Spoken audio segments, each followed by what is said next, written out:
Hey gang, MX50 here. Sorry I haven't been online for quite a while here with a new video, but a lot of things are going on right now, most of it not very good, so haven't really had the time or energy to really do any more videos for y'all.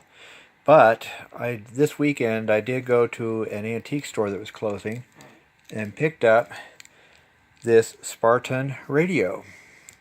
This is an AM FM table radio. I believe it's a model 141X. I'm not 100% sure. Does not have the record changer that you see mentioned on the brochure here. It actually came with the instructions and the original warranty card that was never filled out. And Turbo's going to come in and play here. But if you notice on the date, it has 195, so 1950 something. So I'm going to presume that this particular radio was manufactured sometime in the 50s, even though they say radio's rich as voice since 1926. So that's the Sparton Radio Television Company, the Sparks Withington Company in Jackson, Michigan, I believe that says, yeah. Anyway, this is a nice little radio. I'm going to go ahead and remove the brochures now. As you can see, there's a little bit of discoloration on the finish on the top. Sides are real good. I got this on my motorcycle stand. The cat, of course, is going to do his part to get into the video as usual. I'm going to show you the front in just a minute. So you can see there's a little mark on the side here, nothing major, but overall the wood cabinet's in good condition. There's a small chip right here on this corner. I don't know how well you'll be able to see the chassis inside. Let me tilt it up so you can get into the light. There's the radio chassis. Part of the sticker is missing. It's a Type 8M10 chassis. So you can see it's got 1, 2, 3, 4, 5, 6, 7, 8 tubes, looks like. Yes, this is an 8-tube radio. The tubes light up. It does still, it sort of works. I don't know if you can see, there's the tuning capacitor back there right behind that tube. I know this is a little dark. There's the speaker. As you can see, it's a rather large, generous, permanent magnet speaker. The speaker cone is in very, very good condition. The dial light doesn't work, so you won't be able to see the dial when I turn it on.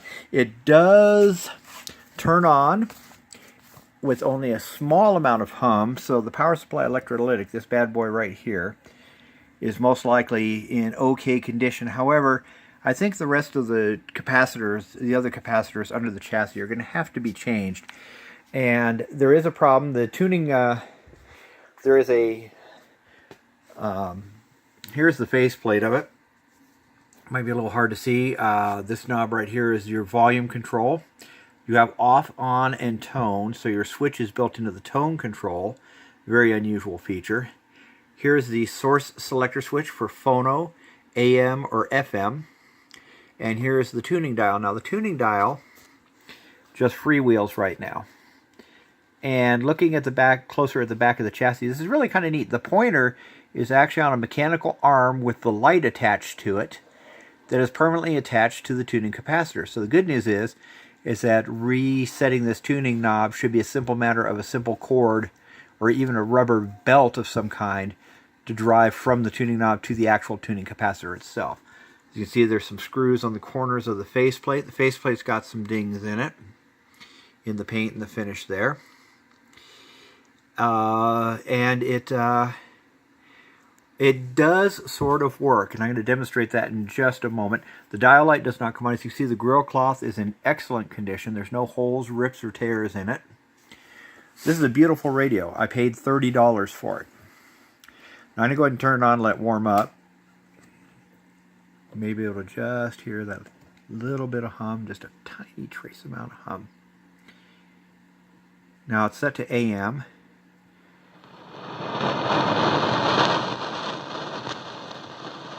Earlier I had it where it was actually picking up a station. I don't know if it's going to do it for us now.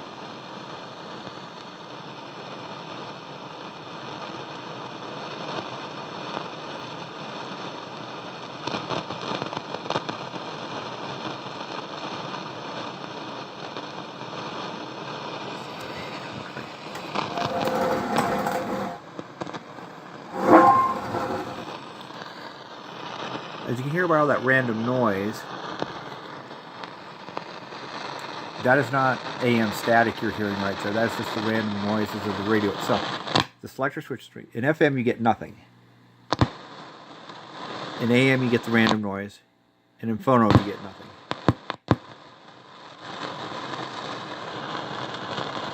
Very faintly a station coming in.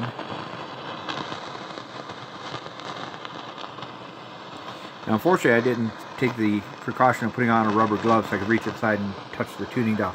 I don't believe that this is a hot chassis radio. This is not, I don't believe this is the original power cord either. I'm going to follow that back up to the chassis. There you can see the tubes are lit. I'm going to try reaching in here and hopefully not get bit.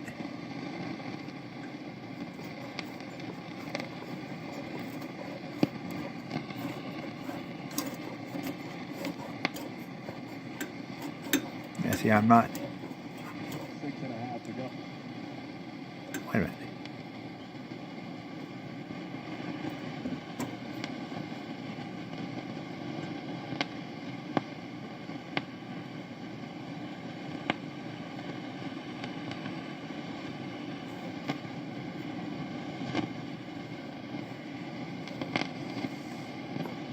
There we go. Perfect. Look at the 20. They've got to find their way to the 26-yard line. So the third down. Okay, we found a station. For Denver with 5:55 to go in a 24-17 lead. You certainly would like to keep the clock running, obviously, and give All the tubes are glowing properly. as few seconds for Big Ben to work with as possible. So I think. But again, as you can hear, to the right, empty formation, twins to the left, get it out quickly. there you go, I'm using my finger as an antenna. Third down and 4 just the clock. We see how it keeps losing the signal. It's like it's detuning. So I think that there are bad capacitors, maybe even a bad tube in here. It's making it drift a little bit. Again, none of the tubes are glowing abnormally. Usually if there's a bad tube and there's a serious problem, as you see there is, it's hard to see with the shadow, but there is a power transformer in this corner. I did not get even a tickle touching that chassis, so it's possible this is not a hot chassis radio, which is thankfully a good thing, because that makes it a lot easier to service. But as you heard, I was able to get a station momentarily, and so far that's what I've gotten out of this radio, is I can get it to work for a few moments when it's cold. Go ahead and shut it off. We'll see if I can restart it and make it work again now that I got that station dial back in. So I think it's just a matter of recapping the chassis, honestly. Maybe changing a couple resistors. Again, this has the older AM band. It only goes up to 1600. You know, I'm trying to find out when the AM band got extended to the 1700s to 1710. But it's a beautiful little radio. I saw it and I really liked it. I liked the way it looked. It seemed, again, it looked in good condition. I did plug it in at the antique store just to make sure that there was nothing, that it wasn't completely dead, and it wasn't. At the store, we did not get the station that we got. Okay, I'm going to turn it back on again. Let's see if we can get that station to come back for a few moments.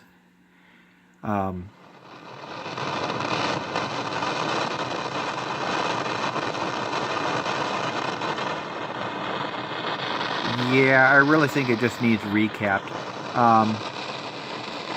Even from that brief moment of audio you heard, despite the fact that it was a weak signal with a lot of static and whistle in it, I think this radio is actually going to sound very, very nice once it's restored. That speaker is huge. I would say it's probably 4 by 7 inches, something like that. It's a good sized speaker. So I feel that the speaker itself should give us a good sound quality. See if I can tweak the tuning capacitor and get it to get that station again.